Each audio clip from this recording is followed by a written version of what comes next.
തിരുവനന്തപുരം വിളവൂർക്കാവിലെ സുലോചനയുടെ വീടിന് മുകളിലേക്ക് ചാഞ്ഞ മരം ഉടൻ മുറിച്ചു മാറ്റും. സുലോചന പഞ്ചായത്തിൽ നൽകിയ പരാതി റിപ്പോർട്ടർ ഏറ്റെടുത്തതിന് പിന്നാലെയാണ് മരം മുറിക്കാൻ തീരുമാനമായത്.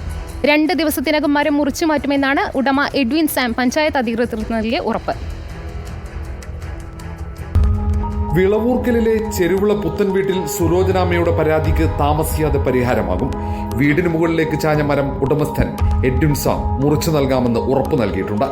മരം മുറിച്ചു മാറ്റണമെന്ന സുലോചനാമ്മയുടെ പരാതി പഞ്ചായത്ത് അധികൃതർ അവഗണിച്ചതോടെയാണ് റിപ്പോർട്ടർ ഏറ്റെടുത്തത്. മരം മുറി വൈകുന്നത് ചർച്ചയായതോടെ പഞ്ചായത്ത് പ്രസിഡന്റ് ലാലി മുരളി ഇടപെട്ടു. ഇതോടെ 6 മാസം മുമ്പ് നൽകിയ പരാതിയിൽ മണിക്കൂറുകൾക്കകം തീരുമാനമായി. ഈ പരാതിയിൽ പരിഹാരം തേടി സുലോചനാമ്മ പലവട്ടം പഞ്ചായത്ത് ഓഫീസിന്റെ പടികൾ കയറിയിരുന്നു. കിടപ്പ് രോഗിയായ ഭർത്താവ് നെൽസനെ വീട്ടിൽ തനിച്ചാക്കിയാണ് ഓരോ വട്ടവും ഈ വയോധിക പഞ്ചായത്ത് ഓഫീസിലെത്തിയത്. ഇന്നലെ റിപ്പോർട്ടർ സംഘമാണ് സുലോചനാമ്മയുടെ ദുരിതം പുറത്തെത്തിച്ചത്.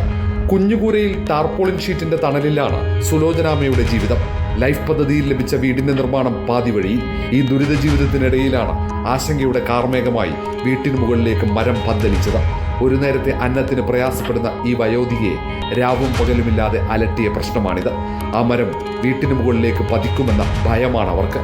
പഞ്ചായത്ത് അധികൃതർക്കും ഭരണസമിതിക്കും സുലോചനയുടെ പരാതി നിസാരമായിരിക്കാം. പക്ഷേ തലക്ക് മുകളിലേക്ക് ചാഞ്ഞ ആ മരം ആ വയോധികയ്ക്ക് അത്ര നിസാര പ്രശ്നമല്ല.